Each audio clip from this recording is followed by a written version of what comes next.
Hello, and welcome to PlayStation Unchained, PSU.com's premier podcast, only podcast, but yeah, where we discuss all things related to Sony's gaming brand and sometimes, often, beyond. I am your host, Neil Bolt, writer for PSU and Bloody Disgusting and Gamebite, among other things. I am joined by the ever-present streamer and podcaster extraordinaire, Ben Shillabeer-Hall. I do podcast a lot because I'm a giant whore. For the podcast. Now, let's not get hasty. It's not just a podcast. It's a way of life.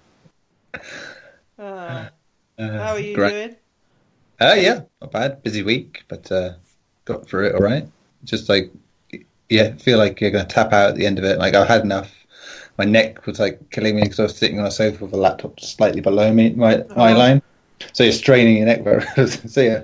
See, that's why I finally got a new chair. I got this about last year. Because every time I did the podcast, I recorded or did party chat, I had like my mic to the left of me. So anytime I was chatting to people, I had to lean over.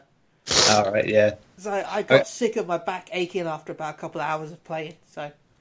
Yeah, like as I said, once the weekend came, and it's like I went and used the table, and so it's sitting in the proper position. But yeah, before that, I thought, all I'm going to get for the end of this week as a reward is paralysed from the neck down from just sitting at a weird angle. But yeah, it was quickly fine, so it's all right. Yeah, well, you're not the only one here anyway, Ben. We are also joined by a man who's managed to escape from a cult. It is Garri Bagdasarov. Yes, here I am, still alive. Still alive. One. For now. For now. And rounding us out is the king of euphemisms and hashtags and memes. It is Tim Nunes. That's quite a hierarchy I have. Yeah, it's a CV of debauchery, I suppose. But, and it rhymed. That's all it needed. And how are you, my man? I'm making it. You're making it? Yeah. That's it. Hanging back the love from my friend. What? I don't know, man. You just have a little sing-song. It's all right. It's perfectly fine. Okay, this week we are talking about Garri. Well, actually, about what Garri went and did. No, about Garri. About Garri. How do you feel the industry is moving right now? Backwards. Like a wrong bowel movement. Yeah. There you go. So you're saying that life pulled the unlucky loot box? What was that? So you're saying life pulled an unlucky loot box? Yes. Anyway, yeah. Garri, you went to go and see and play Far Cry 5, which is, of course... I sure did. Yeah, which is obviously the latest Far Cry. It's set in America, of all places. You know, no more, way more batshit exotic right now than America. So it's perfectly in keeping with the series' tradition of going to strange places full of nutcases. So hashtag. So yes, obviously it follows a lot of the same plot beats in the sense of, you have one spearhead of some organization that is a bit eccentric, mad, etc., and you're basically fucking up its plans. In an open world setting where you can hunt and be stealthy and whatever. Garri. Yes. How was the Far Cry 5? It was enjoyable. I really enjoyed it, more so than I did the past Far Cry games. I think it's because of the actual setting and the themes of the game. So you are a rookie deputy who has just been brought onto the force, and your first job is to go and arrest Joseph Seed, who is pretty much the leader of a cult in Hope County, Montana. Hope County is fictional. so it's not a real place. Yeah. Montana is, though.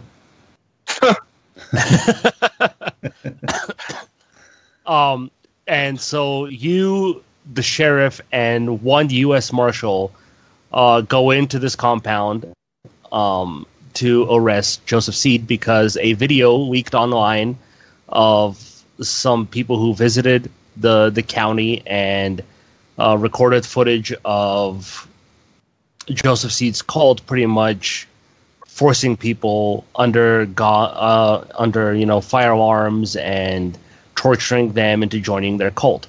And this video leaked online, and that's how people found out what was going on in Hope County. So you go in, just the three of you, I might add, to arrest this guy. And that sounds like it's going to go well straight away. Yeah. So it doesn't go well at all, as you can imagine. But the character of Joseph Seed is probably one of the best characters that Far Cry has had from the little that I saw of him already. He is very charismatic, and he, in a way, sounds a lot like Matthew McConaughey in the Lincoln commercials, if you've ever seen those. If anything could be more cultish, that would be. Yeah, so if you watch those commercials, you'd be like, damn, he's convincing me to buy a Lincoln. That's kind of how it is. And the actor who plays him, I believe his name is Derek Berg, I think. I'm not 100% sure. Yeah, it is. But yeah. Yeah, he's... Did you get to meet him, I believe? Yes, I did. I got to meet him. I got to interview him. Stay tuned for that interview to go live sometime. I did get to meet him. I was a little confused whether he was still in character when I interviewed him or if he was talking the way he normally does. He was a very spiritual guy, so... but it was fun meeting him. He kind of flew in on a helicopter. They flew him in, and he stands up on like this type of podium thing and starts giving his speech about his cult, and it's called Eden's Gate, and how everybody's there to join him, and there's nothing they can do to get away from it. So it was kind of terrifying, but also pretty good. But yeah, so as you can imagine, things go wrong. The cult attacks you as you're trying to take him, and all hell breaks loose. And you kind we're of talking about the game again, right? No, this is happening in real life. Oh, I'm wow. surprised that got out. So Yeah, but no, yeah, the game. But where was I? real life. Real life. The cult was attacking some people. Yeah, and then you kind of find out that the cult is spread farther than you originally thought, and it's actually spread to the sheriff's department and outside even farther than that. That's why the U.S. government hasn't fully sent in an entire force to take down Eden's Gate. So it's definitely spread out a lot farther than what was originally thought. And it's still, even though the videos have leaked, it's still kind of a secret of what's going on in this place.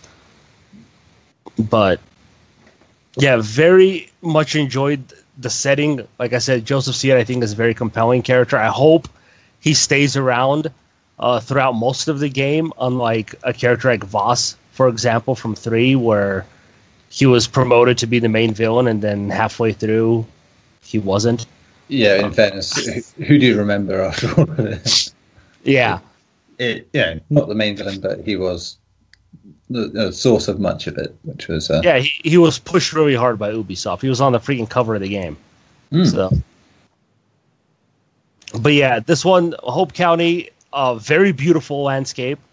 It's kind of like a fallish setting, so there's a lot of brownish, golden colors in the wilderness. So it looks really nice.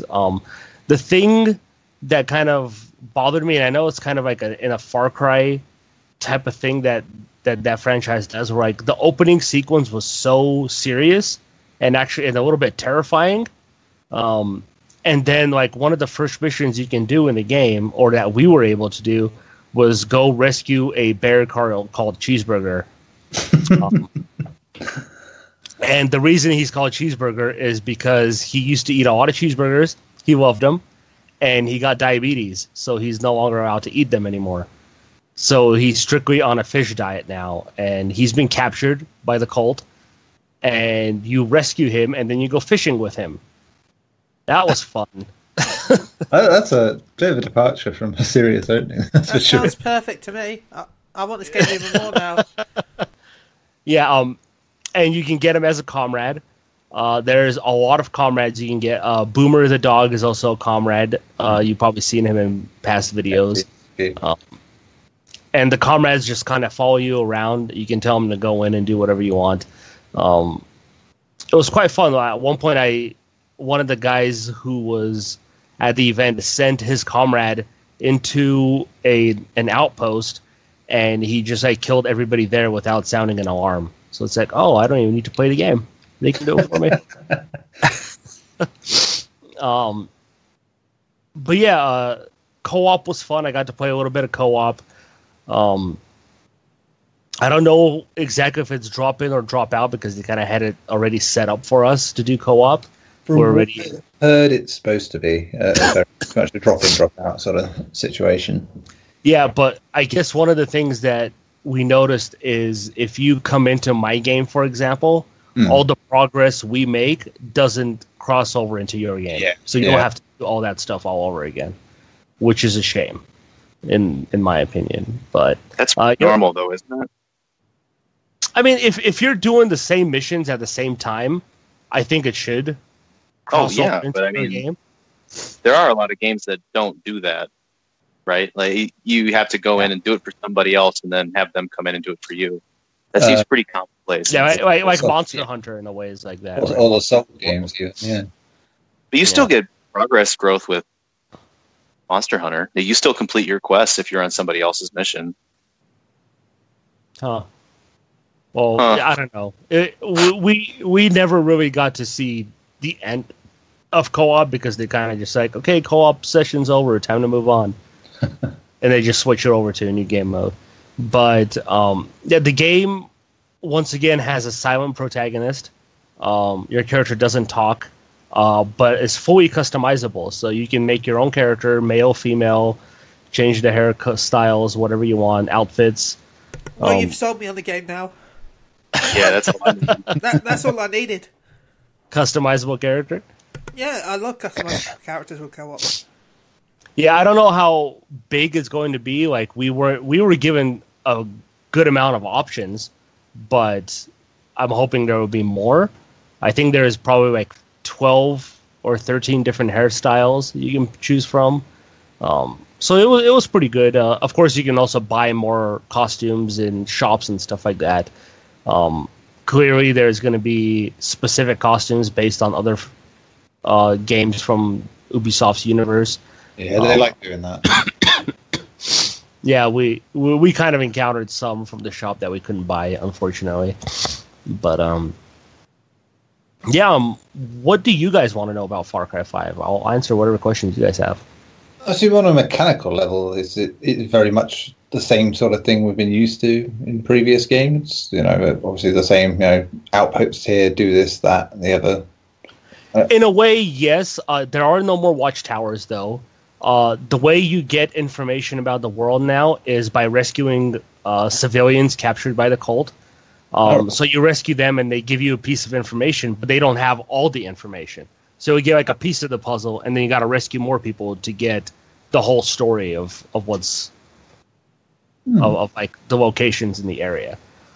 There's monuments to destroy, weapon caches to find and sabotage to kind of destroy the cult's influence in the area. So you have like an influence bar, and the more you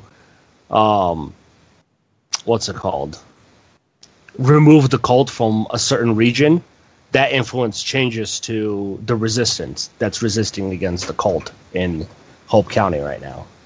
So you get like a meter that fills up, tells you how good you're doing. All right. I was going to say, the map. Did you get a look at it? See how big the world is? Yes, the world is huge. I think compared to Far Cry 3, I think it's twice the size of Far Cry 3. Is it anything on par with, say, Assassin's Creed Origins, which has a very, very big map? I haven't looked at the Assassin's Creed Origins map, so I can't say for sure. Okay. Would you say it's Montana? Montana? Yeah. No, it's pretty massive. I do have video, so you can see some of it, but it is going to take you a long time to get through everything in that world. I believe it can take you, maybe if you're in a helicopter in the game, it will take you about 7 minutes maybe to go from one end of the map to the other one of real time. So it is really huge. It's definitely bigger than I thought it was going to be. So did you get to do a bit of the air travel stuff? I didn't get to fly myself, but I was a passenger. From what I understood during the co-op session, flying the helicopter is actually very simple and easy. It wasn't too hard. And like the helicopters do have mounted machine guns and stuff like that. So nice. It did seem pretty simple. The guy who was flying was doing it with ease. Imagine if they had mounted bears. Mounted bears. Gatling gun there. Yeah, but like a lot of the stuff returns. Like you still have to manually heal yourself. You catch on fire and you gotta like tap the button to put out the fire from your body. You can carry up to 2 weapons of each type. So like 2 heavy weapons, 2 medium weapons, and 2 like handgun type weapons. Yeah, sounds kind of like with Assassin's Creed Origins again, where they sort of limited you to certain things whilst giving you more freedom to use what you've got. That's which was a major positive for that game. So as much as everything seems to bleed from one game into the next with Ubisoft's open world, that does sound like that's come through then, which is good. Yeah. Well, another thing I really liked is the world seems to be a little more alive this time. Like at one point we ran into a cougar hunting elk, which was pretty cool. And then we kind of interrupted its kill, and it kind of took off running. We chased it for a little bit. Wolves will hunt in packs. We got attacked by some wolves as well. Bears kind of are everywhere. So I think they're kind of going to limit that once the final game comes out. But yeah, wildlife is plentiful. You hear a lot of birds, a lot of wildlife in the wilderness. So they really paid a good amount of attention to making the world seem a little more realistic this time around when you're out. Yeah, which is good. Because I think that's a big thing for Far Cry as it evolves, is to have a very alive world, because it's always prided itself on having wildlife, this, that, and the other, and it being like a star of the show almost. But like I said, in previous games there was that slight thing about it didn't quite feel right. But I think that even again, Assassin's Creed Origins, they started getting that right, and having wildlife around that was an organic part of the world almost. Yeah. Well, yeah. Yeah, go ahead. No, you're going to say I was going to say, if anyone else has any questions on the Far Cry? Not really. I've been trying to keep myself, I don't know, I've not really looked into it much. Though I do recommend, I do find it nice that they're remastering Far Cry 3 for the PS4, and if you purchase the Season Pass of Far Cry 5, you actually get Far Cry 3 included in the Season Pass. Ooh. Yeah. Which is nice until you realise that there's that co-op from that game is garbage. No, it doesn't have any online features anyway. Yes. Oh, good. All the online features for Far Cry 3 have been scrapped. Oh, that's great, because some of the worst trophy memories of my entire life come from that game, and trying to get a game online just because they're so set up for it. It's just awful. I have to commend Ubisoft on one thing as they've gone forward, is that they have at least sorted that side of things very much in the time since Far Cry 3. But yeah, I might get it. When is it out again? Do we know? End of the March month. 20. Yeah. Something? Yeah, end of March. So. What was I going to say? Yeah, you saying about it having a very serious tone to begin with, and then sort of going a slightly goofy, with saving a bear. Obviously, the main spiel of the story is this whole "it's kind of like America right now" sort of thing. But then, of course, I've seen a lot of things say, it takes that on to a degree, but doesn't really have any bite to it. What would you say from what you've seen so far? Do you think it really sort of digs hard at that sort of thing? It's hard to really say for sure. I think during the interviews I had, they talked about how, once the trailers and the story details came out, how people started to kind of freak out about it.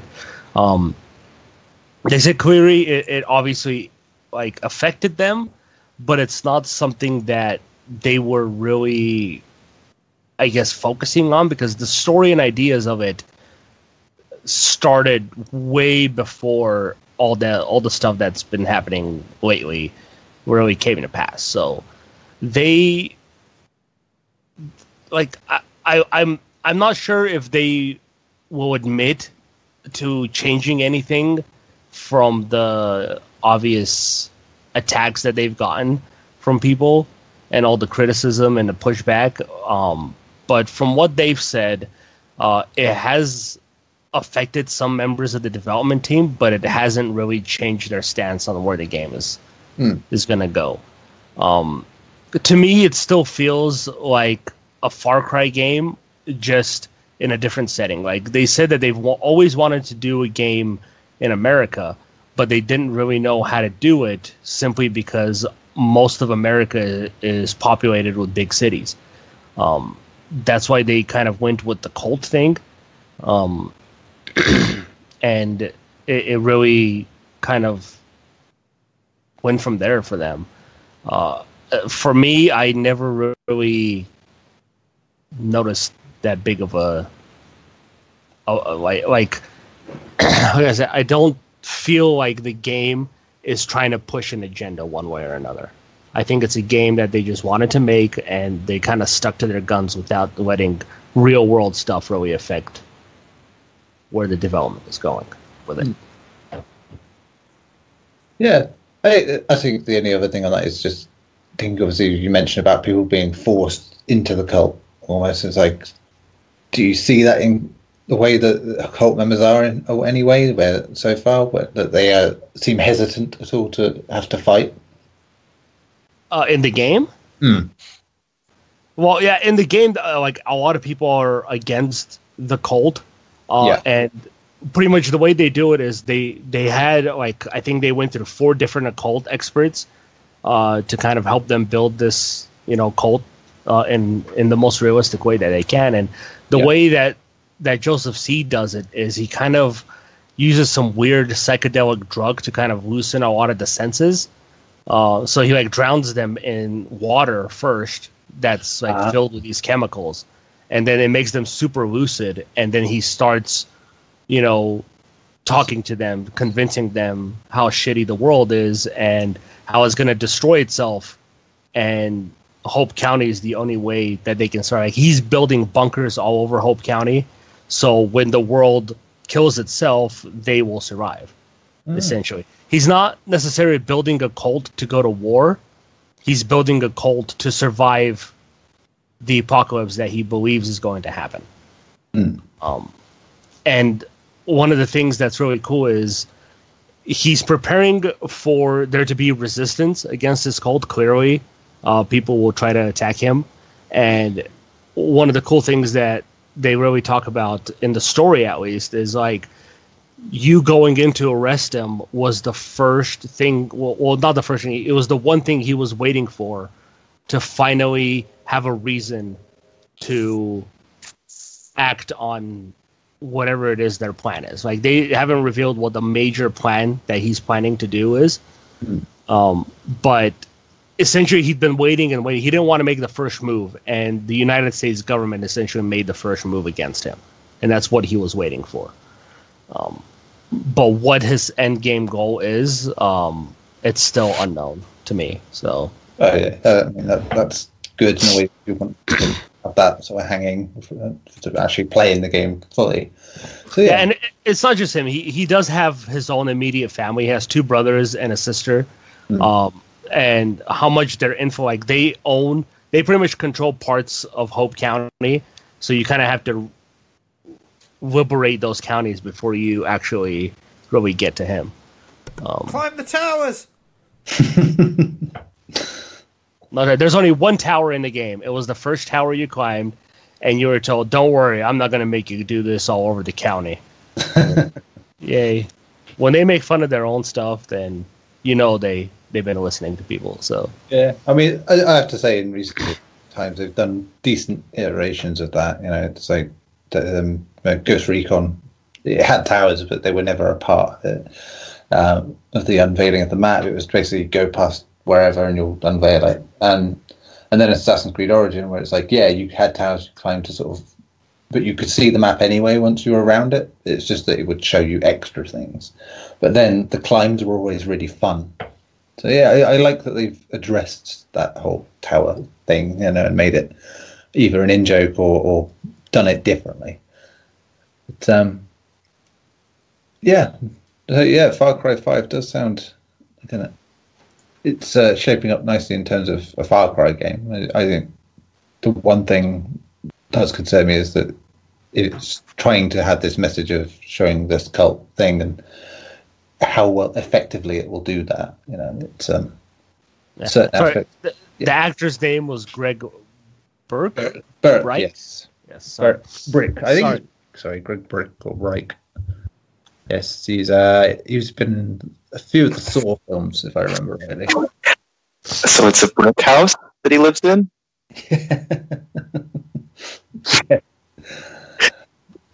Yeah. I'm the worst. Dear.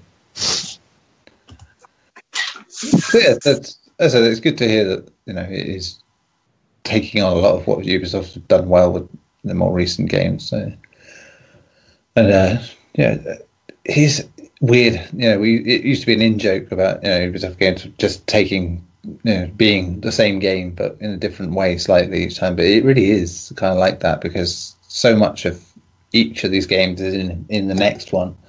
Like, I think of the co-op, as you describe it, it's Ghost Recon, and then you tell about the way the wildlife work. It sounds like Assassin's Creed Origins, and I suppose it's a good way to learn. A good way to sort of experiment with things and add to it, game to game to game.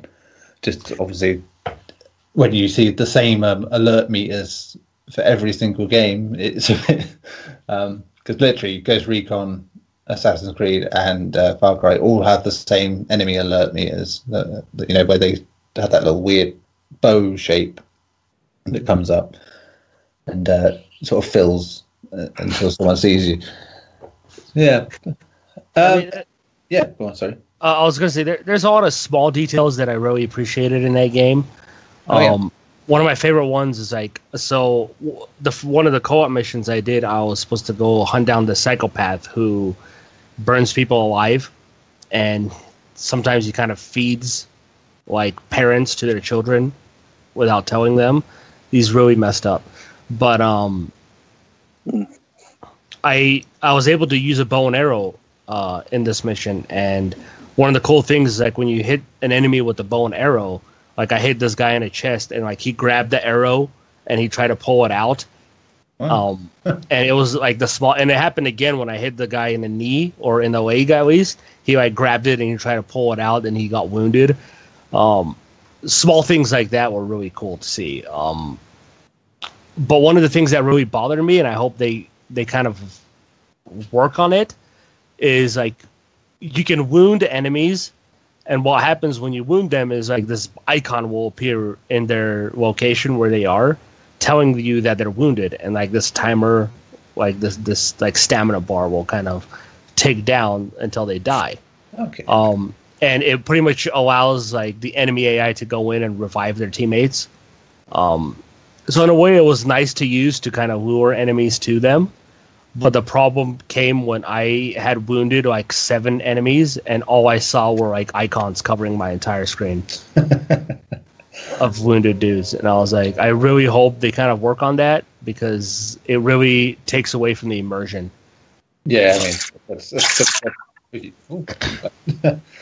the problem with Ubisoft games in the past. Everything's happening. I'm sorry. Yeah, I noticed. Can't control your excitement. Yeah, and like some of the companions you have too is really cool, because like when you go to do missions, if you have a certain companion with you, the people will recognize that companion, and you'll get like kind of like a little sub story between them. Like a lot of people know Cheeseburger, so they're like, "Oh, you help Cheeseburger? That's so nice. I have fish for you here." And same thing with Boomer as well. So a lot of small details like that, where people will recognize the characters in the world that are helping each other, and I thought that was really cool to see. Yeah, it does sound like the bigger, better version of what it was in a lot of ways already. Which, to be honest, is what it needed. As I felt with Far Cry 4 especially, it felt a bit tired in a lot of ways, after, especially coming after 3, and how nutso that game was. Yeah, but, and I can say psychedelic trips are going to be part of the game. Again, so they return again. Yeah, I mean, that again, yes. That's sort of a staple. So yeah, that's definitely good to hear on that. Yeah, I can't talk about it, but I can say that they will be in the game. I did get to experience some of it. It was mentally insane, but fun. So, and I got to experience with somebody else during co-op. So, I suppose final question I've got on this is obviously Far Cry is the best thing that usually happens in a Far Cry is just emergent gameplay. Just you'll be doing something and something else will happen unexpectedly while you're in the middle of doing something, and it's just like it's a waterfall. The moment you can go and talk with people about it and go, oh, when I was playing this, and I was just trying to drive here, and then out of nowhere this bear was fighting this or whatever. And did you see any of that sort of stuff in your time with it? I did.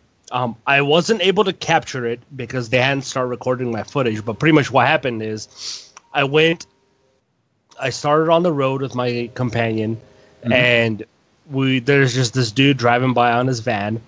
So I took his van, and he's like, well, this stuff happens. I was like, okay, I guess it does. People just steal your car. It's just like, this happened to me again.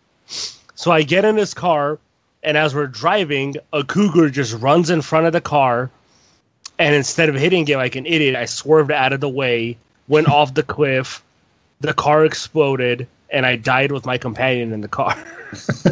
But at least that cougar is safe. I guess so.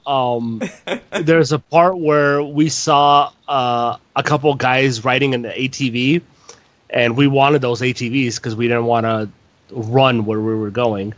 So we kind of shook, because we didn't know if they were part of the cult or if they were just regular civilians. So we shot to kind of scare them off. Turns out they were cult members, so they start shooting at us, and then just out of nowhere, this bear just goes in and starts mauling the hell out of them.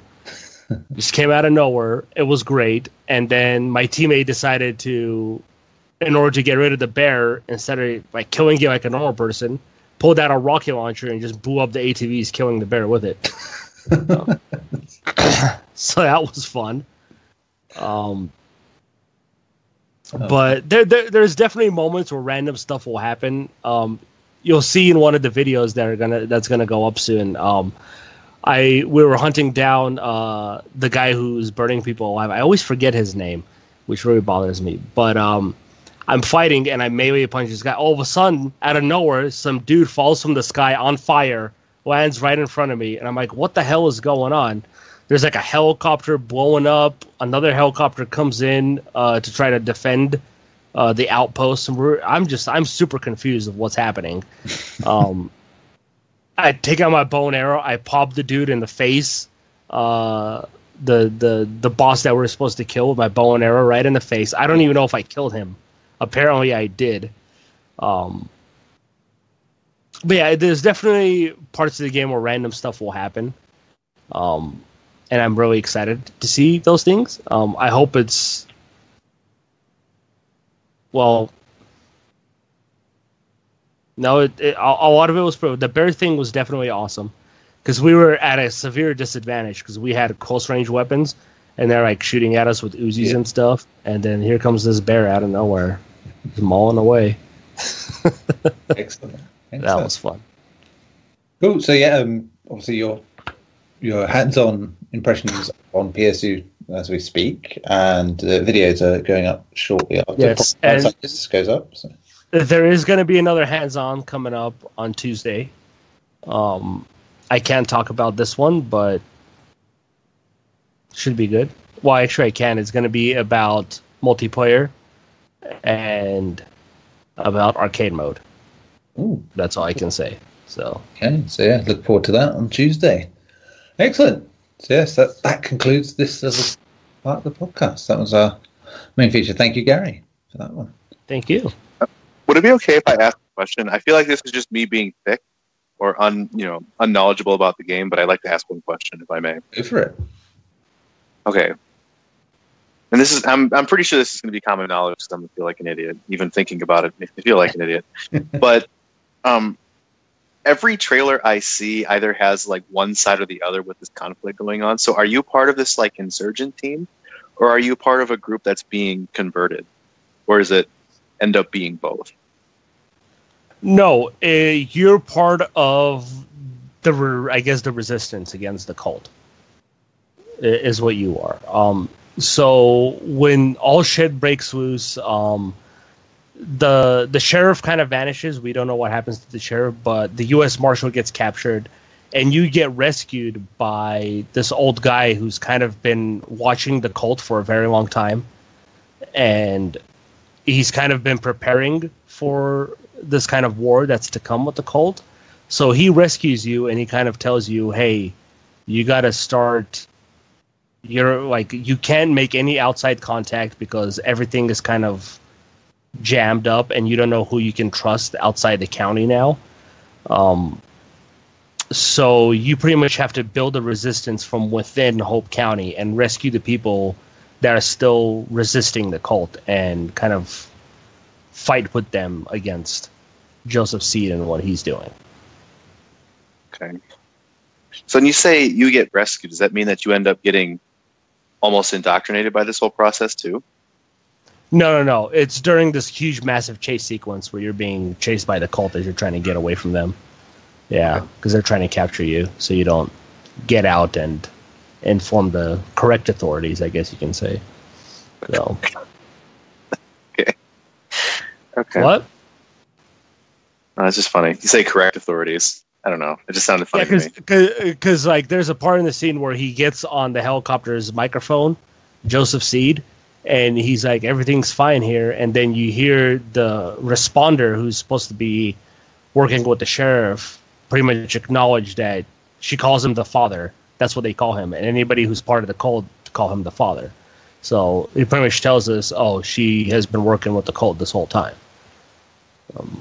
And she probably warned them that we were coming because he kind of knew that we were coming as well. That's convenient. Yeah. So it's one of those things like how far has the cult spread at this point? Like it was cool. Like one of the first sequences, we're flying in on the helicopter, and he literally has a giant statue of himself in this county. Like it's like that Jesus statue in Brazil that's overlooking the whole city. Yeah, it's that huge, and I'm like, I can't wait for that thing to go down at the end of the game or during a mission because you know it's going to. But he's fighting on one arm. Yeah, symbol. That's good. Hokey. A hokey over the top way, which is Far Cry, to be honest. So that's yeah. Perfectly done. Does that help to answer your question, Tim? Yeah, perfectly. Thank you. No, it's funny because like you say, like you're gonna run into a lot of people who are against the cult, but are completely against your views. Fence sitters. Yeah, like we ran into a guy named Hank, and he's a hardcore Republican. With a name like Hank, more than likely. And his son, and there are parts where there's a lot of racism in the dialogue, a lot of racism. He even makes fun of the Obamas a lot, but he's also against the cult. So you're like, I need your help, but I don't want your help. You suck. But he is against the cult. So there's going to be some characters you run into that you're like, well, shit, what do I do now? So the enemy of your enemy is still a piece of shit. Yeah. Yeah, pretty much. Okay. Excellent. Sounds about right, doesn't it? Doesn't it just? And they say it has nothing to do with modern times, so I don't know. Okay. Yes, let's move on then. Predictions League. Only 3 of us last week to do Moss. And Moss is, of course, a PSVR game, which I think we'll talk to you about in a bit, Tim. Because I think in a bit. It currently sits on 84. Tim, you had guessed 80, so you were a bit out. I said 82, slightly out. But Ben, you won again. 85. Did I get dead on? No, point out. Oh, Point out. I'll take that though.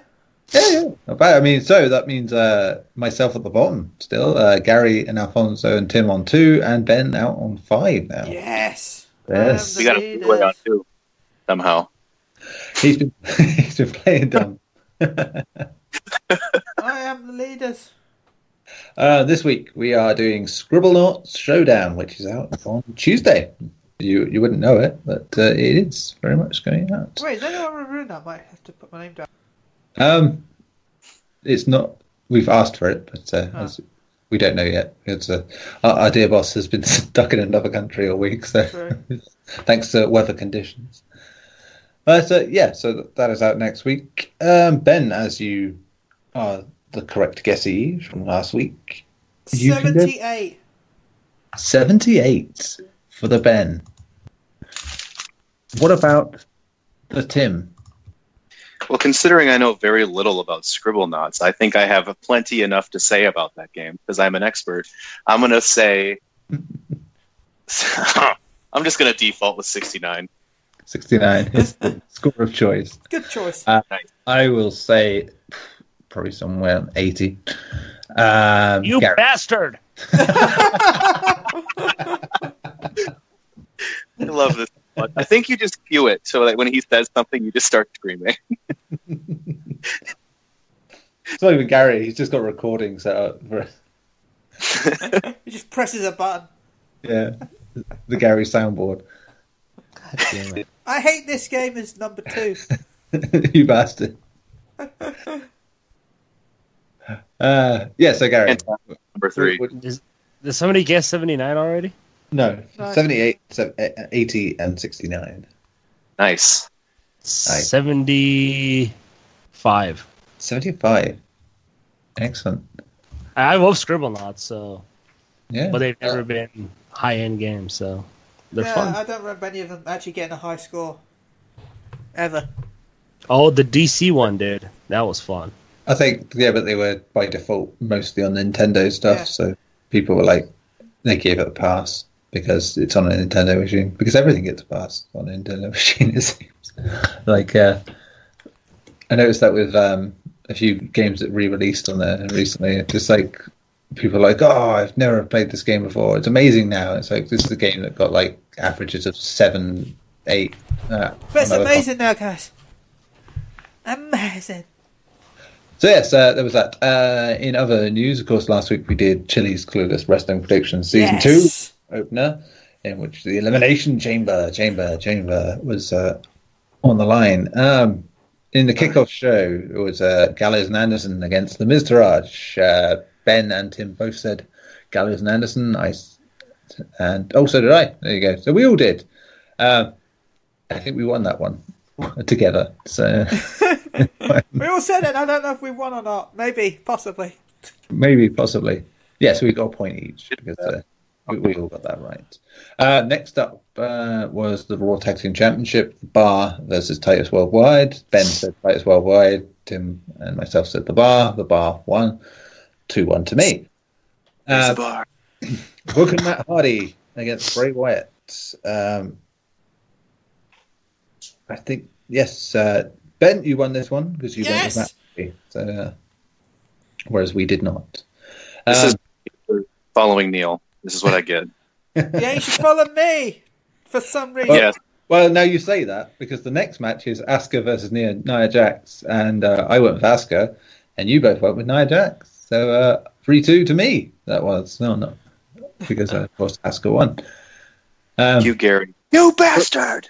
Ronda Rousey, of course, then signed her Raw contract, and neither Kanye nor Donald Trump turned up. So I'm sorry, guys, no bonus points there. But Ronda Rousey did put Triple H through a table, so yeah, there was that. Oh yeah. Oh yeah. And she didn't point as many signs this time. Right. Then it was the Women's Championship in the Elimination Chamber. Ben went for Mickie James. She did not win. Myself and Tim went for Alexa Bliss. Me because of just pure bias. And Alexa Bliss won. So. Oh, I'm shocked. You're biased as well because ignorance is bliss. And I say that every time Alexa Bliss. So there's pure ignorance there. And I don't know, Gary, promo after that match, did you see it? Of course I saw it. It was great. Basically, Alexa just played the whole teary-eyed, this is we managed to have this match for the first time with women in it and like that. And then she just flipped the script and played the bitch card, and it was just brilliant. Exactly why I vote for her every damn time.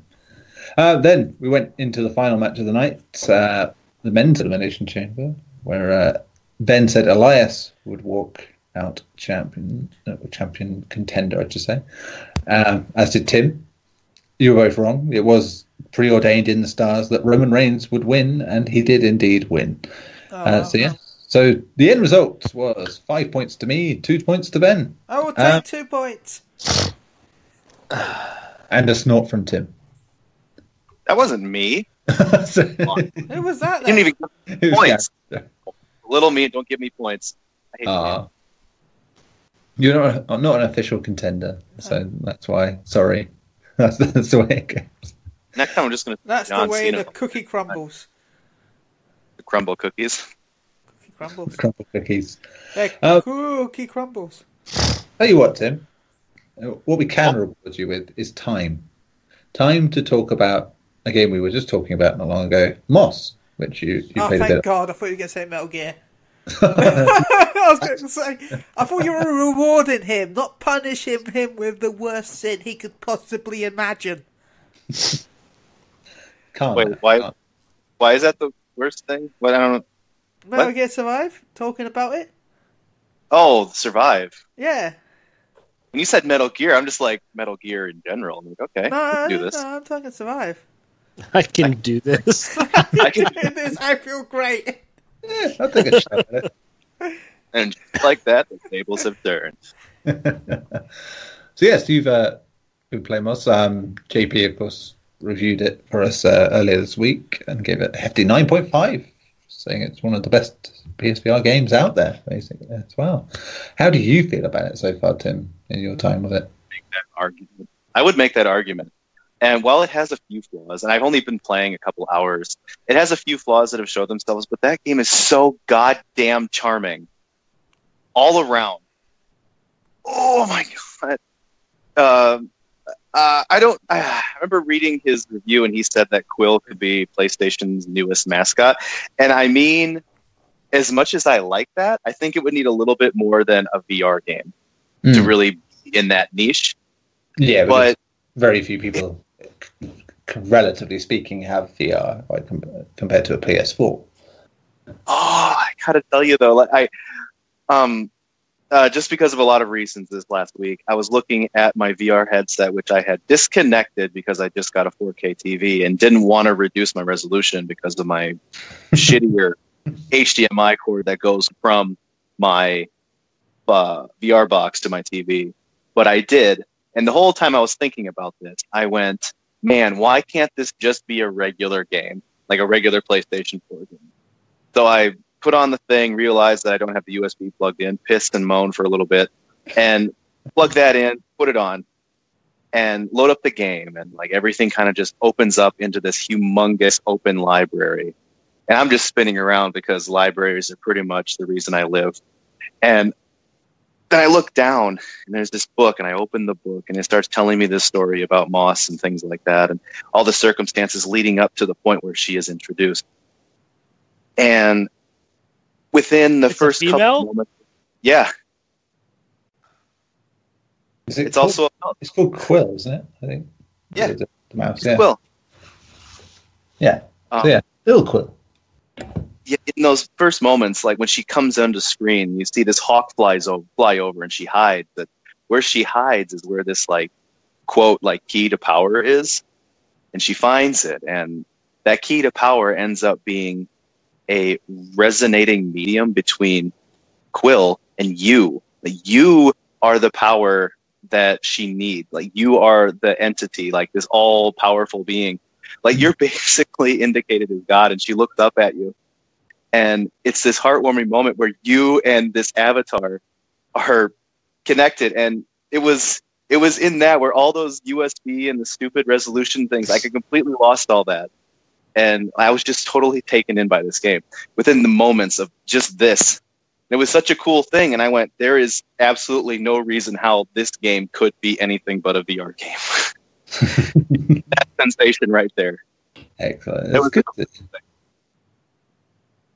Oh, that's mad. I like that. Like you said, the whole God style way of doing things. That's what made Tearaway quite endearing. I found as well. Just on the Vita, especially, where you had that whole, "Hey, you're the God. You're basically helping this guy out or girl out." And it's like, it's a nice way to sort of do games sometimes. Just a little meta for you, but yeah. So it's very man, I was excited for the game, right? I was excited for this game, like just for a lot of reasons, but in playing it, I don't even remember why I was excited for it beforehand. Like, because there's all of these other different reasons that I'm excited for this game. Yeah. It really takes on its entity, like its own identity, and it's very cool. It ends up following a lot of similarities with other games and things, but it also expresses a sense of size really, really well. Like especially in the first couple zones, because you start basically from left to right or right to left, kind of depending where you're going, but it's basically like a side scroller, and you enter a zone and you navigate Quill around and help her by physically moving things for her, doing things to help her get the thing, finding all the collectibles and traversing puzzles and things like that. Gary, I was able to do the puzzles, thank you very much. But anyway. Well, it's moving an object, that shouldn't be hard. Yep. Your ass, Gary. So you have to put two pictures together, or push a button twice. I've been playing. Push a button twice.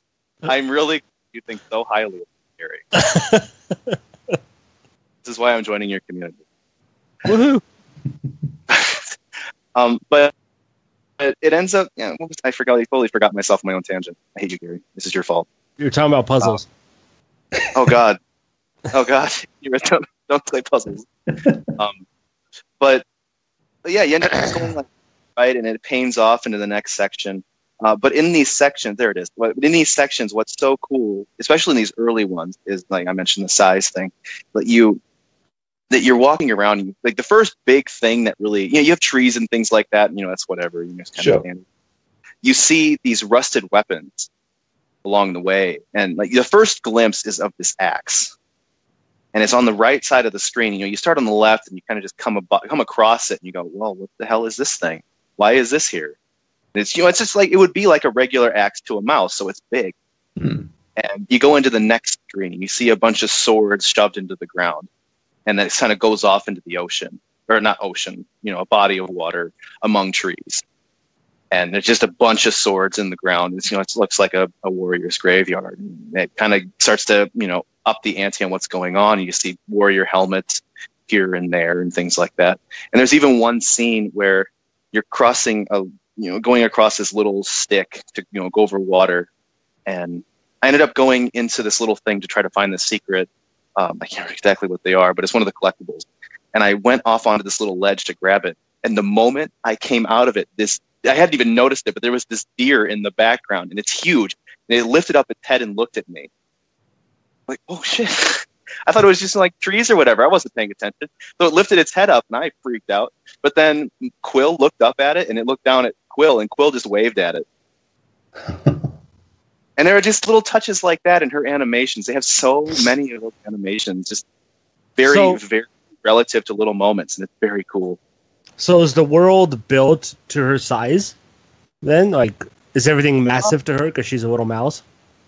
Well, yeah, but a lot of the stuff is built, for her as well, because you have this town of mice that live there, so you have a lot of things that are size. But like that, you mentioned with like the deer, like the deer is regular size, how a deer should be, and she's like super small to it. Yep. Okay. Yeah, things like that would be the same. But there are also like structures that are built to the size or the scale that you'd expect for a mouse. So like some things you'd be walking through and they're for you, and then other times you'd be going through and it's massive bunch of trees and a bunch of crazy things going on. Yeah. So you get a really big sense of scale throughout the whole time, and that also has a nice effect to it too. Splendid.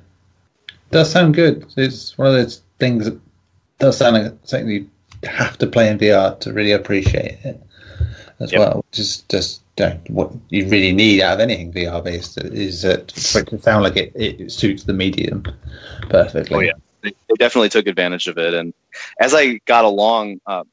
When she's going behind things, you get a little like sprite image of her that comes through, so you can see where she is at all times. She never goes off. But another advantage of the VR is that you can literally get up and look around and get different perspectives of the map. Oh, nice. Like you can jump. I was a point where I wasn't really sure what was going on behind these things because this thing kind of gets extravagant and a little bit intricate. So I stood up and I literally. I probably almost hit my TV, but I was able to go in and see behind like 3 different layers of what I was looking at. Yeah. So they really took advantage of the VR thing, and I would even recommend playing this game standing just because of that. Which is, that's saying something. That's very cool. Excellent. Good stuff. Anything else that you've played in recent times that sort of pops out to you that you want to talk about? Garri, should I waste their time and talk about 12? Oh yeah, we have seen you raging ever so slightly at Final Fantasy 12 recent. Oh god, raging slightly. If only you could have been there. A fly on the wall. Garri was a fly on the wall during a couple of my rages, actually. But I'm finally platinum that game because I've had this long-running goal of platinuming every available Final Fantasy Platinum, and I only have, I think, 3 left now. Yeah, not good for your health, that one. But I mean, I getting platinums generally. Oh, I won't take too much time, but I'm going to say this: getting platinums generally, especially with longer games and RPGs, they can be frustrating, right? They can be kind of grindy, whatever. You just kind of know it's par for the course, but some of the shit at the end of 12 is so bull. I can't even handle it. You put all this time and effort into your character, right? And you max out everything you have, and you find the best weapons, and you put all this time into making sure that you have the bestiary done, and you find the entire map unlocked and do all this shit. And you get to the final fight in Trials, which is what they added in from the Zodiac system, job system. I can't remember what the name of it is. The original Japanese version of the game. But they added in the Trials thing. And that final fight is so broken compared to how the game should be now. Because, way back when we had it, originally the game was just like, you can put points, you can put license points. The original Japanese, it was the re-release of the Japanese version. Because they always have, the international version. Is it a re-release? I'm not sure. They but normally release the game and then they re-release it as an international sort of. Once the European and North American version comes out, they re-release it in Japan as the international, even though we don't get the content. Well, with the version that we saw originally, we could pretty much just put license points into like a billion things and be super overpowered.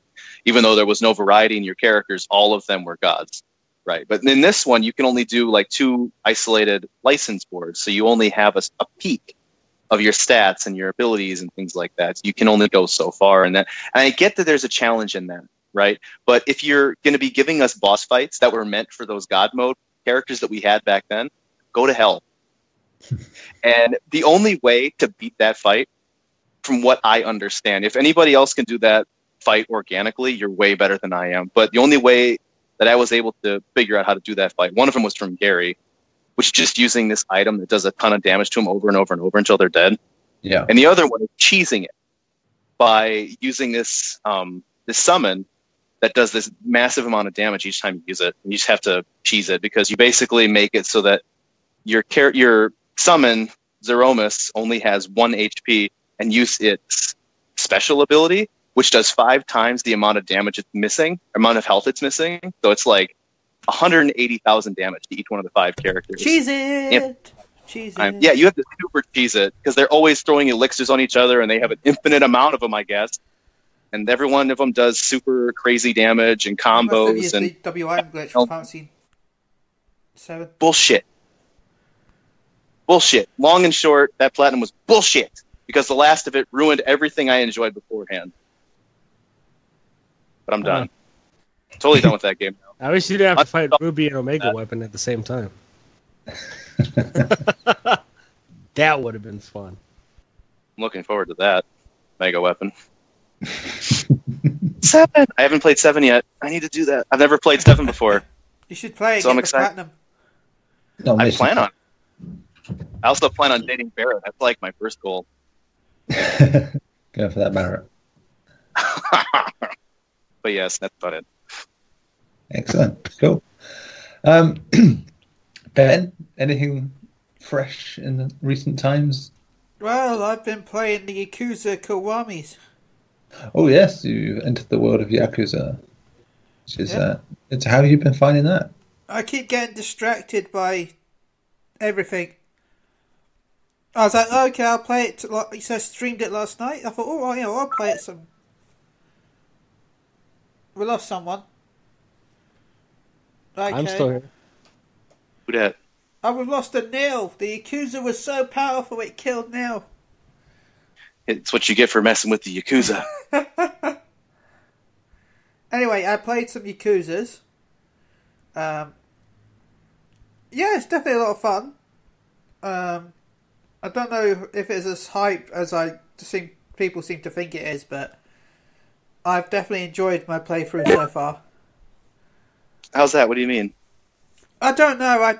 I guess because I haven't really done much story, but I've just been doing mini games. But I hate the fact that every time I go around the corner, someone will try and fight me, or every time I'm in a cutscene, they want to fight me. Yeah, that's about right. Yes, I like fighting, and this game needs action, but it's like I know it's old game, so I don't care if I spoil or some like side quest, but it's like, oh no, you stood on my glasses. I think maybe let's fight. To be honest, that doesn't sound like Scarborough. Well, that's yeah, it pretty much is. It's like, oh no, some businessmen might be Yakuza members. Oh no, you are in a suit. Let's fight. That's all the reason I need. Somebody's in a suit. And then you're walking down the road, and then it's like some thugs are like, "Oh, look at you! Yeah, let's fight." Oh well, okay then. I like the theory that you always get in so many fights is because he's seen as like a hazing ritual for people. And it's like if you can take him on, then you're all right. Sort of thing. It's like, man, okay. I've got to carry this person from here to here. Turn around and go, let's fight! Oh, it's so good. For 5 minutes. It's the funny thing about that is that, like in Yakuza 0, it's just the introduction of Majima is just like the complete opposite of that. It's like how not to have a fight. It's just by the way, him as well. Yes, I've not seen him for a while, but it's like, okay, I beat your ass, yeah, and he runs off. And then a couple of missions later, it's like walk around the corner. It's like, let's fight again. Oh, well, okay then. And I beat him. Everywhere. Then I went round the corner, and he's like, aha, I'm here. Let's fight. I just fought you literally a second ago. And then I went and met him, and he's dressed as someone else. It's like, I dressed up like this because otherwise you won't fight me. I'm like, won't fight you. You're not going to give me a choice, I'll fight you. The last 2 times I didn't have a choice. We fought multiple times on the way here. And you're telling me you dressed up like this so you will fight me because that's the only reason I'll fight you. We fought! He is the Vegeta to Kazuma's Goku. He's just like, I'm going to have a pop at you every chance I get. But eventually we'll be friends for some reason. So basically what you're saying, Ben, is that this is game of the century. I like it, but I'm just sort of like, let me at least go eat something. No time. I was trying to admit, I went to the circuit thing with the little cups. You know what you get, yeah. Yeah, I know what you mean. Yeah. And I'm like, oh, okay, maybe I'll go heal now first. Left that and I got attacked 5 times going around the corner. I love it. They should release the next Yakuza 7, whenever that comes out, with the ability to turn off combat and just story mode. That's it. That would be I just boring. want to lower combat. It needs to, don't turn it off, it just needs to lower it a little bit. What do you mean it'll be boring? It'll be like a simulator, a life simulator. Oh, let's go do karaoke. That sounds more Awesome. fun to Let's me. go That's play not my arcade. life. I've never done karaoke once in my entire life. Oh yeah, because Tim, in real life, you go around corners and then someone was like, Tim, that's your wallet on the floor. Let's fight. Honest to God, Ben, in my 20s, around where I live, that was pretty much every weekend. It's like, you go 5 yards. Hey, I want to punch you in the face. Why? Don't know. It's like... You're an Arsenal fan. Get out of here. Wait, I didn't know you lived in Glasgow. No. Maybe The complete opposite end. Sorry, Tim? I thought maybe you lived in Jonto or something. Oh no, you're £5 short. Let's fight. I love how every time I say "let's fight," I bring my fist out. It's like, what? Why am I doing this? They can't see it. It's instinct now. Dude. I live Hey, in Scarborough, so. it's making you prepared for the apocalypse when you're going to have to fight for everything. Yeah. Opportunity to do karaoke. Yeah. There you go. But yeah, I've been doing a lot of mini games like karaoke. I found out it has bowling and baseball. Yeah, which is grand. I was disappointed with the bowling though because you don't get any rewards. But, you know, there's a few games I think with good bowling stuff in them. So just... You know, because all the other ones give you some rewards, so it would have been cool if I got something. Yeah, but Kiwami is obviously a remake of the original Yakuza. Imagine if they got a lot. Yeah. Yeah. Imagine if they got a bowling pin as a weapon as a reward. I need. So yeah. They're light and durable, man. You can beat the hell out of people with those. I'm sure there's a trophy you get, Ben, so... I've got a fish as a weapon. You had me a trophy. For some reason, when I went to see this guy that dressed like a clown, he's like, "Oh, by the way, we have some DLC for you." I'm like, "Okay." And one of them was a swordfish that shoots bullets. Let's shoot. Isn't that what? I don't know why I have this swordfish that shoots bullets, but... Well, you shouldn't be so ignorant of Japanese culture. Everyone is supposed to walk around with a swordfish that shoots bullets. But the thing is, I used all the bullets and now I can't buy any bullets, so... And I'll just have to prod them with the swordfish. Damn. Which, to be fair, it does more damage than punching. If you're walking around poking people with swordfish, no wonder they're trying to fight you. But so far, I've been really enjoying it. So if it wasn't for the fighting, I would probably... Oh, and the aim system. I'm sure the future games are improved, but I hate that I have to pause the game to heal. Yeah, it's it's its very own eccentric self in a lot of ways, which is most of why it's great as a series. It's like, but yeah. I would give it a 7. 7. Yeah, I could be fair in that one with Kiwami, just because it's essentially the From first what I've game. seen so far, that's tentative. I think story-wise, 0 just is much. I can't better. remember what my story is so far in Kiwami. I just saved a dog. That's all you need to do, Ben. That's all Save and then I've got food, and now all I care about is that dog. They're gonna take the dog away from you, man. That's the whole point of the story. I will fight them for it. They take the dog and you go on a revenge spree. That would be. It's John Wick, but Yakuza. Yeah, but then the game would go from 7 to 10 because I'll have a proper motive for fighting everyone I see. Oh, that's a cute puppy. Let's fight! I was just trying to give you back your wallet. Of all the Yakuza games I played, which was up to 4, I think 2 has my favorite story. But yeah, I'm thinking about buying Yakuza 6. So. Well, I know we can at least say that 2 of us here are playing Yakuza 6, but can't say a lot about Alpha 2 because I don't even care about playing it straight away. It's just the fact that Yakuza 6, the digital collector's edition, is £53, and it comes with Yakuza 0. Yeah, which is a great introduction to the series. And as Yakuza 0 is £40 anyway. They're so good at making their games competitively priced. I'm not gonna lie, dude. Every time I looked at them, even before I even started playing them, I was like, man. Well, yeah, that's why I got Kiwami, because it was £11 for the sale. It's a lot of pounds, but not a lot of pounds. Sega did well so last year, and we were talking before this, the overall Metacritic scores per publisher last year, Sega were up to 3rd, which is partly because of the games like Yakuza. It's because they went up to Metacritic and went, let's fight! I mean, they don't even include the fact that they got Atlas, which, obviously would have given them Persona and things like that. But and I also love that when it's like pops up with like a name for the person you're fighting. It's like, you're a fighting menacing man. just reminds me that Zero, the erection man. It's just wait, what? Yeah. Wait, hang on. What? What? Oh, you're me. If you've not seen him yet, I have not. I would remember something like this. Oh yeah. Where's this? Zero?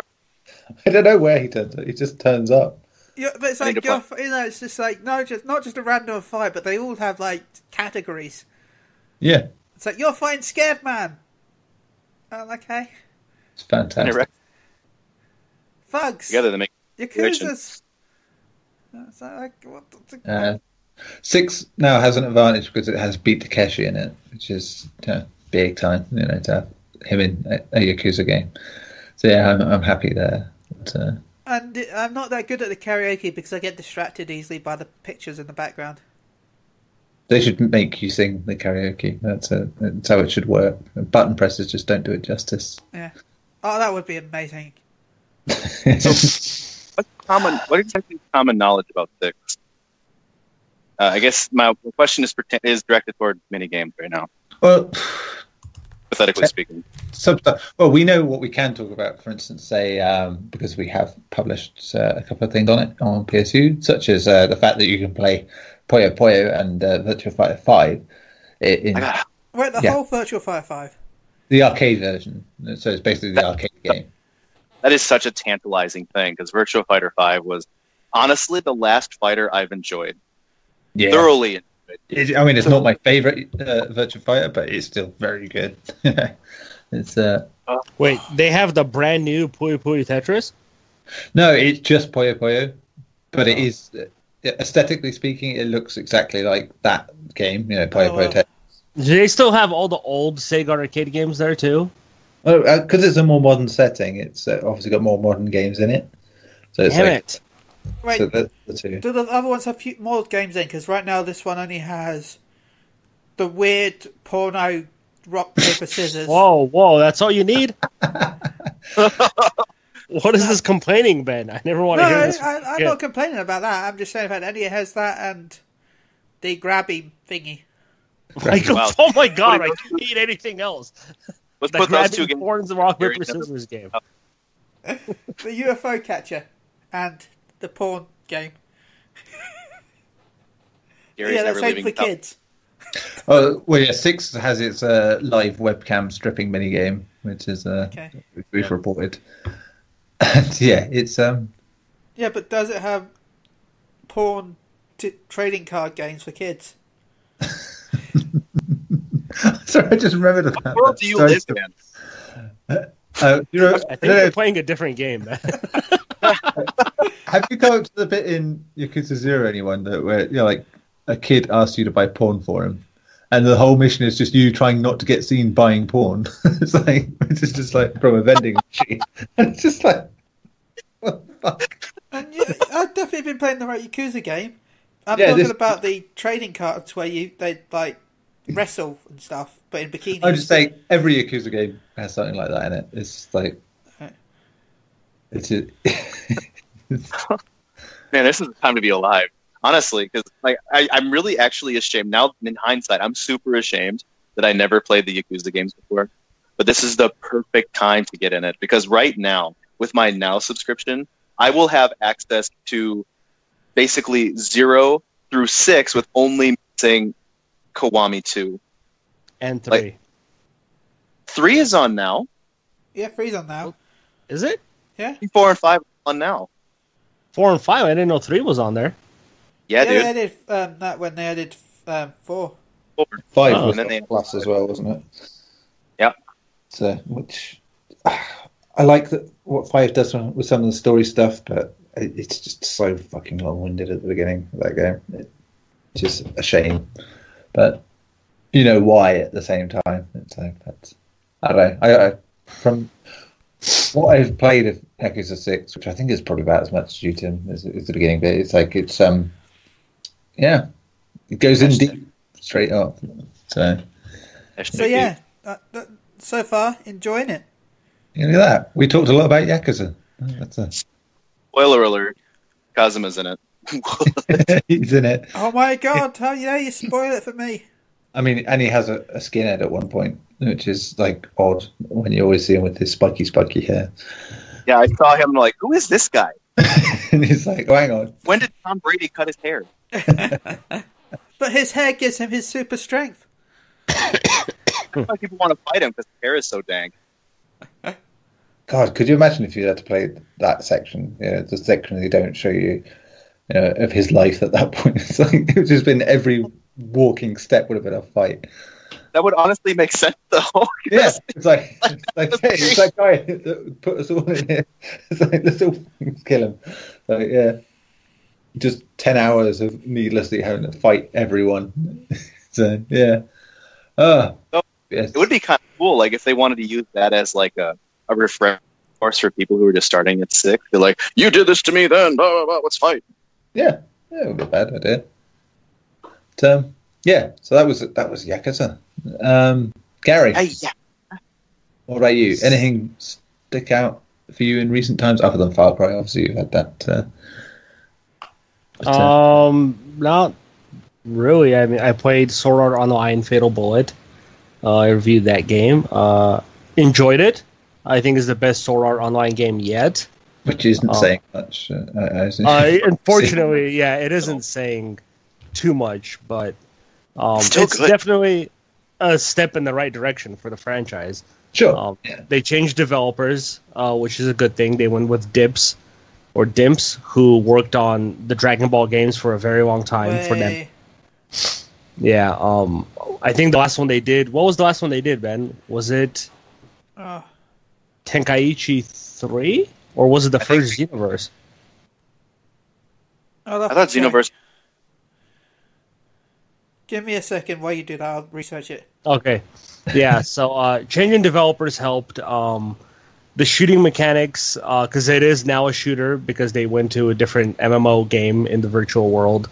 Gun Gale Online is what it's called. Shooting mechanics are actually pretty good. It has one of the best auto aim. Yeah, they did Xenoverse. I did Xenoverse too. Oh, there you go, Xenoverse 2. Very recent game, so yeah, one of the best auto aim assists I've seen in a very long time. I think Tim likes it very much as well, from what he's told me. I concur. It's very cool because, like, basically it gives you this little square in the screen, right? Not little, but a decent sized square HUD reticle on the screen, and if you have it aimed at something, it'll shoot at it. And like, there are advantages and disadvantages to it, but when it gets crazy, that's convenient. And the cool thing is you can turn it off by simply pressing up on the D-pad, so it doesn't use it. So that's really cool. Story-wise, it takes way too long to get going. Oh my god. Like, way too long. Like, there's a lot of dialogue in the game, and it's a lot of pointless dialogue, I think. Which is a problem that's plagued the franchise for a while now. Almost every game, they kind of have to recap for like the first 3 hours what happened in the Sword Art Online universe. It's like, if I'm going into this game, I'm probably a fan. So I know what the hell happened. I don't need you to recap this shit for me again. But yeah, they spend so long talking about needless things. And they do it throughout the game. It's very, very irritating. But when you do actually get to play, it is quite fun. It's semi-open world, so you get to explore like the outside world pretty well. There's like hidden treasure chests to find. There's hunt quests you can do, hunting down certain enemies. They simulated PvP in it as well, which is pretty cool. So you'll encounter like other players who will attack you as well. You can also hunt down troublemakers. So there's like a quest giver who has bounties on other players, so you can grab the bounty and like go hunt them down, which is fun. Then there's the dungeons. So each open area has a few dungeons in it. The problem with the dungeons is they're boring as hell to look at. They're mostly all like factory settings, and they don't really do much, whereas the outside worlds actually have more detail to them, and they're a lot more fun to explore than the dungeons, unfortunately. But yeah, I wish the game would explain things a little better, and the skill system isn't the best. It kind of favors some weapon choices over others, I feel, but it still allows you to really play how you want to play that game. Which is really cool. I know I played it a lot while talking to Tim, so he knows how many weapon choices I've gone through already. 30,000. Yeah, but it's fun. It's a fun game. If you're into Sword Art Online and you're hoping for the next best Sword Art game, this is definitely the best one out there so far. So, but it's not gonna. It's still a game for fans. I don't think it's a game for people who aren't fans of Sword Art Online. And it's not really going to change their minds about it. Fair enough. Cool. I suppose this leaves me. I was going to talk about Metal Gear Survive, but then I remembered I played Past Cure this week, so I had to talk about that instead. Because, oh my god, it's a fucking awful game. Wait, what game? Past Cure. We the hell is that? Do you remember it's a little indie title. It's an indie title where they're trying to look like a bigger title, basically. I think we talked about it earlier in the week, actually. I was sort of messaging on Slack about me playing it and how rubbish it is. Basically, it's a small company have made a game that looks... They say their inspiration is Inception as an idea. So it's kind of evil within-y in a way that it's supposed to be. Fucking by Christ, they've bitten off more than they can chew. But that's fair to say. It looks like Evil Within tried to have a baby with Heavy Rain, and then Heavy Rain's baby tried to then mate with Evil Within again, and then this was born. I tell you what, that was weird. Guy's house, architecturally speaking, is really nice in the game. But instantly I saw it and I was like, this is like something like David Cage looked at this house and said, fuck off, I don't want this in my game. I think it has that weirdly European-y vibe, but yeah, I kind of liked the house, but yeah, it's clearly not practical in a lot of ways. It opens with this, like, as I said, very Evil Within-esque, I'm in a mindscape and having to fight the demons in my mind. The demons in his mind are basically slightly animated mannequins that come out of doors like it's a fucking shooting range, you know? Wait, it's like, wait. I didn't know you were playing Devil May Cry 1. hey. You will not distract me from this. Yeah, basically, this guy's going mad, and he has to take medicine to make him better. I mean, because he lives in this awesome house by himself. They did experiments on him basically, and he's got problems, and a nice house. Yeah, apparently, and a nice house. They compensated him, so so yeah, have a nice house. Nice. You will constantly see things unless you take these pills. So there's that. What was it? Yeah, my favorite bit early on was like literally press down to refill your sanity. That was one. I was just like, brilliant. It's like, hang on, my sanity's a bit low at the minute. I just need to press F for respect.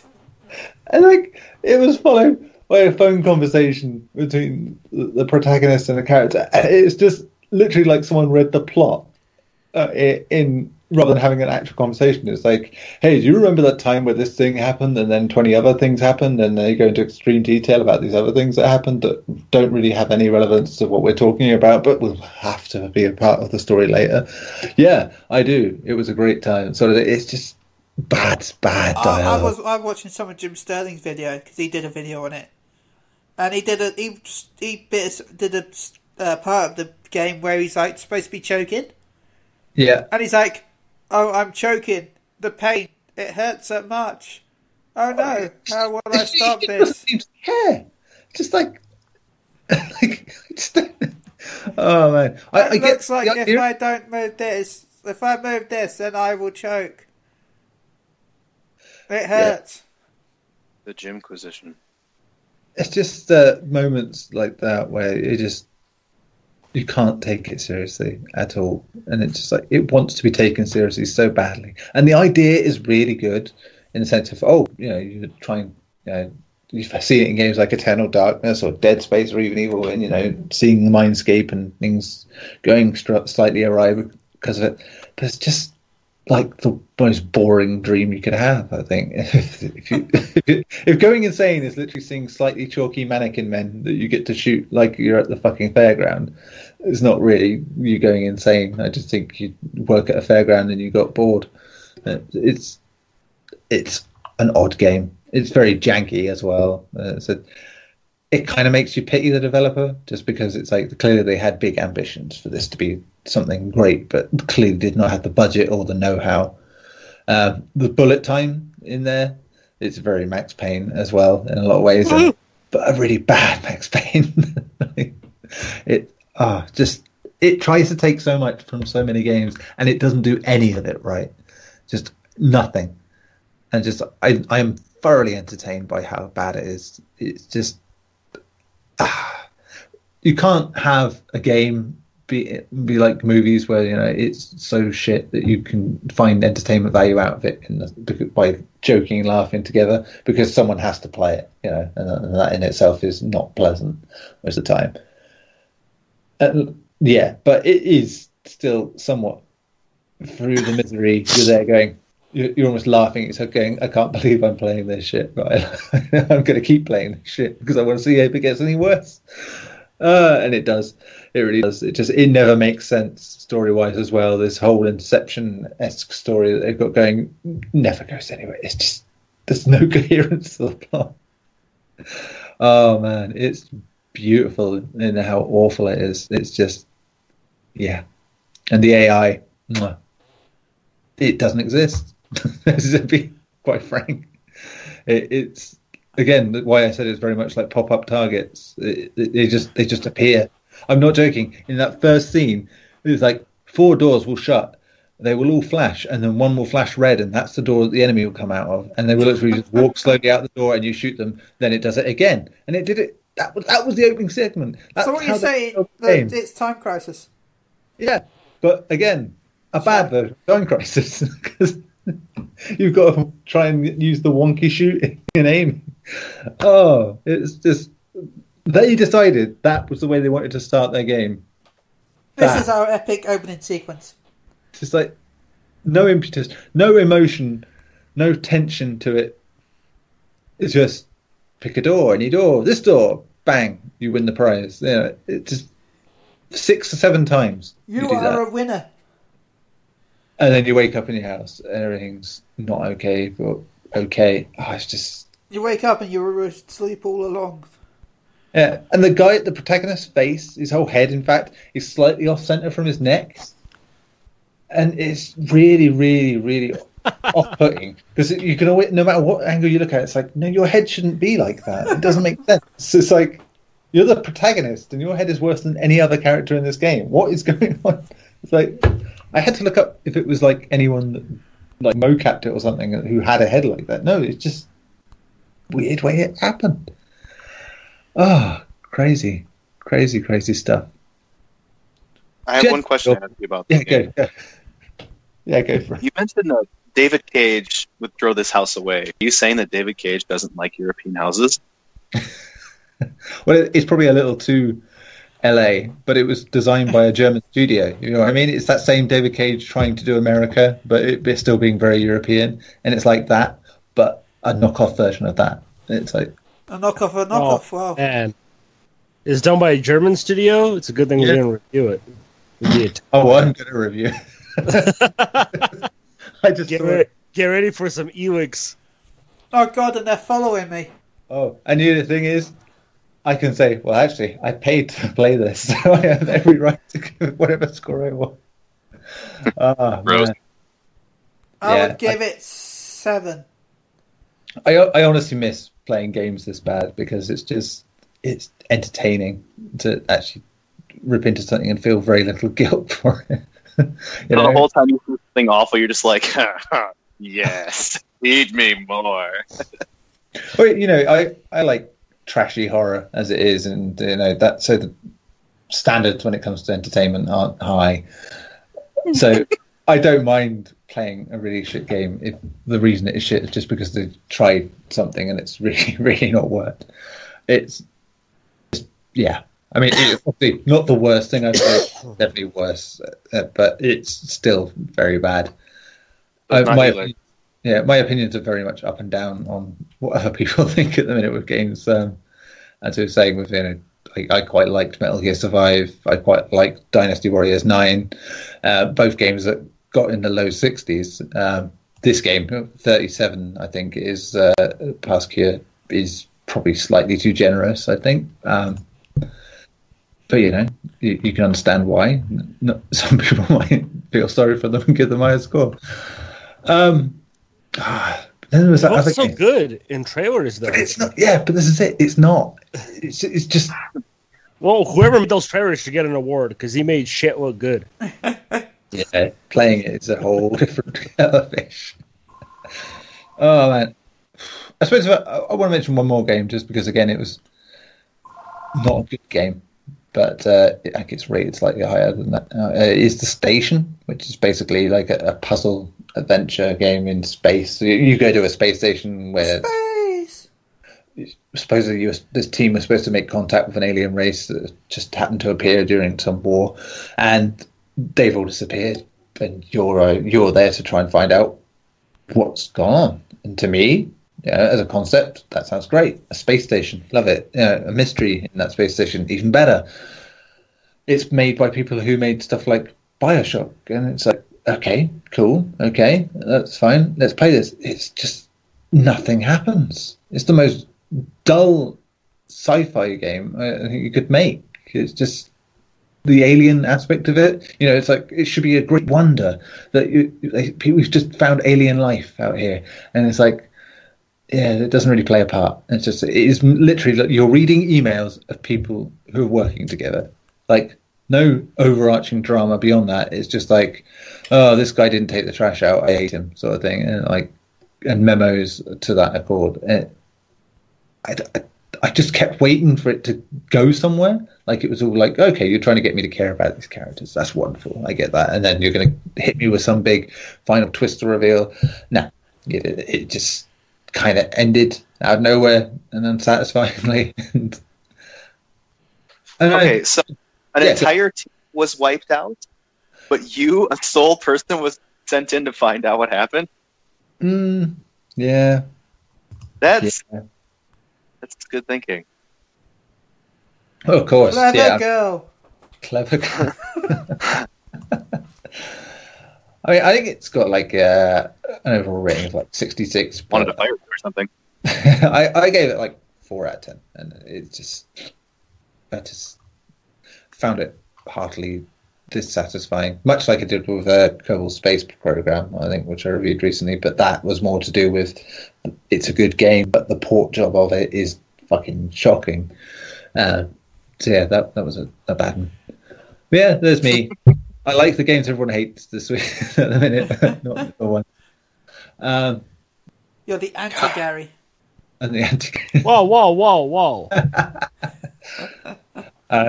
am I always a bad guy here?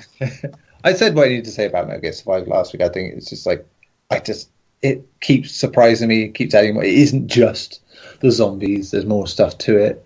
You know, the survival stuff gets better the further you get in. I wish there was more to the co-op side of things. It's very limited. I really did think DLC co-op, isn't it, coming out? Sure, but by that time, how many people are going to be playing the game? It's just it's soon, isn't it? Though, so yeah. Well, like I said, it didn't start well. Obviously, when it came out, I think it's. I would be surprised if the people that are playing it now will still be playing it.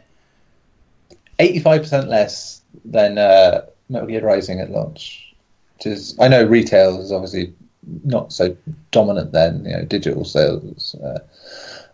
Now, because digital sales are a big part of that. But nah, it was doing bad in a lot of ways, which is a shame. But no, it's not a great Metal Gear game.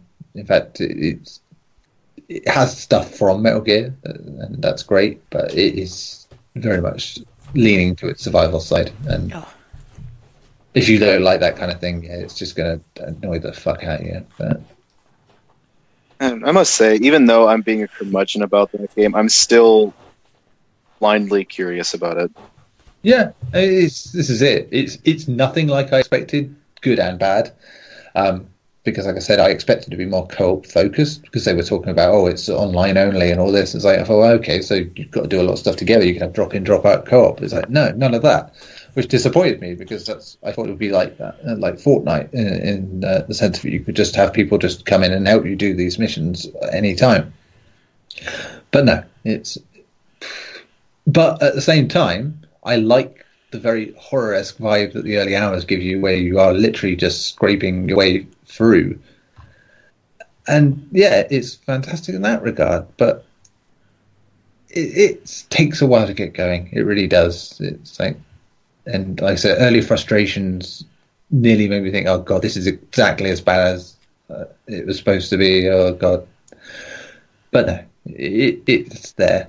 It is a pale imitation of a Metal Gear game in a lot of ways. Like, even like story stuff is like, yeah, this is what Kojima would do if he would half-ass it. You know, no Garri, not the end of Phantom Pain. Still not that good. So it's better. The difference here is that everything's more immediate than the Phantom Pain. You know, it's like you don't leave really in the same way there, like, because your base is on the map, so you can just teleport between certain places when you unlock them and stuff.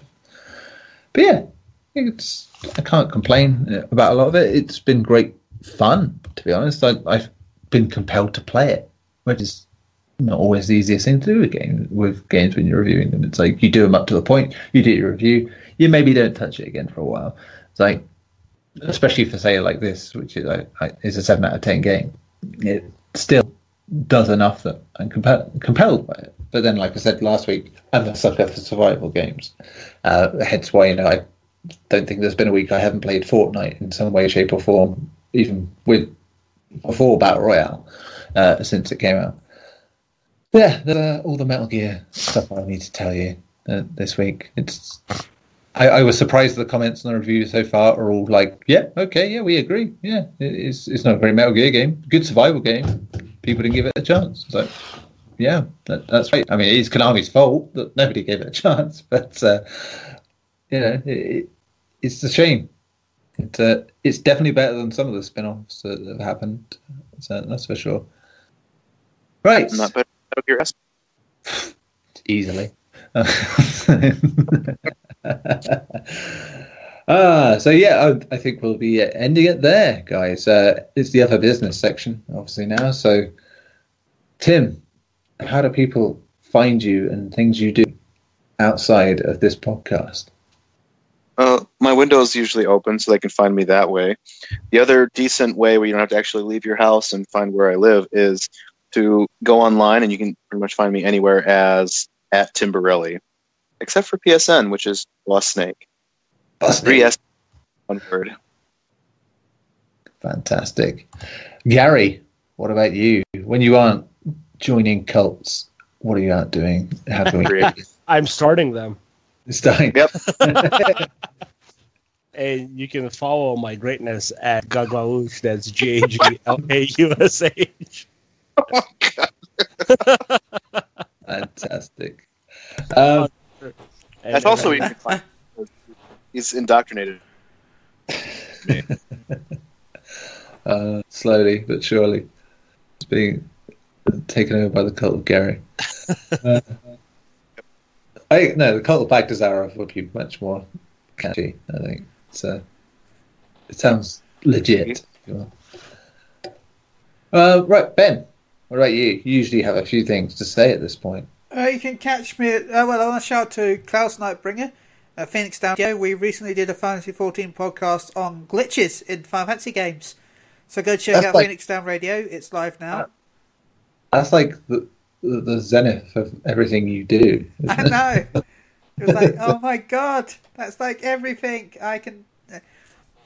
Basically, because there was a big major glitch, exploit that someone had found recently in 14.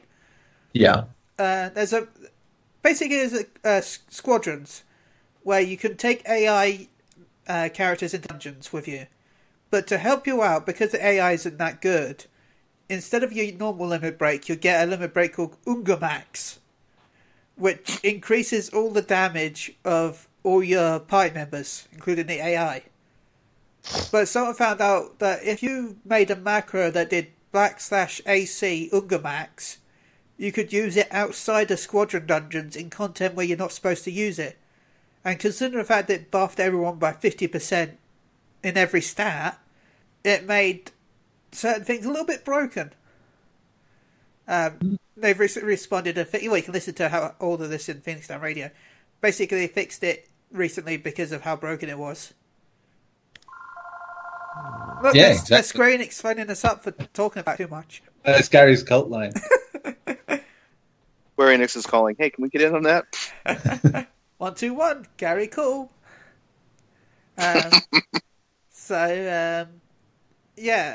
You can check out Klaus, Luna, and Sarah at Phoenix Down Radio. Evolved Mail, aka Girlfriend's favourite streamer at twitch.tv/Evolved Mail. Shout out to everyone on Twitter that follows me. Hello. And I plan to do a stream next week. Not this coming week, but next week. So you'll find out more next Unchained. Stay tuned. Stay tuned. Yes, I, as ever, will give my shout outs to everyone that you've all shouted out, even if I don't know them. Why not? A shout out to Alfonso. We miss him. Of course. He's not long said that, in fact, that he hopes we have a good podcast, which is... I need Fonzie back. We ain't got him now. What if I leave and we replace me with Fonzie? No. Oh. I want everybody. He wants everybody. There's no cult. We need the 4 Caballeros, because there are 4 of them, I guess. Yeah. 4 Musketeers. The 4... There's a movie. The 4 Musketeers. Remember when the guy who did the Resident Evil movies did a Musketeers movie and it wasn't any good? Oh man, those were the days. When he did those Resident Evil movies, and those weren't really good. When he did everyone, but all of his movies but one were not good. Jesus, that man. Hate crime, that's what it is. Anyway, you can catch me obviously on PSU. I write stuff there a lot at the minute. I also have written stuff recently for Bloody Disgusting, the horror site, video game stuff there too, including Resident Evil thing, as I was talking about how they can fix that damn movie universe now that those fuckers are out of it. Also, I did a thing on unsung indie horror, which apparently I was told one of the games I picked isn't technically a horror, which is not, because horror doesn't just have to be scary monsters. It can also be the fact that you don't want the people around you to die. That is kind of horrific, you know. Or looking in the mirror and getting scared. Yeah. It's a real thing. You don't have a movie about your life yet. Brilliant. I hate you. Why would you do this? Fantastic. And yes, you can find all that for me at Nezco, Nezzko, on Twitter. That wraps it up for this week. It's been a rather pleasant podcast. Yes, I like that. Join us next week when we'll talk about stuff and things. I don't know what ones, but we'll do that. I'm sure we'll have a subject. Until then, we have been the Unchained Gang, or the cult of Unchained, I suppose we are. Is that what we are now? One of us. One of us. The community. Oh, no, I'm going to end this. Oh dear. This is going to be the worst ending ever, and everyone's going to hate it. I'm going to do it. Are you going to end it by having 3 different choices of light? No, I'm going to go, if I don't see you for a week, it's because of the Suicide Pact. I'm glad.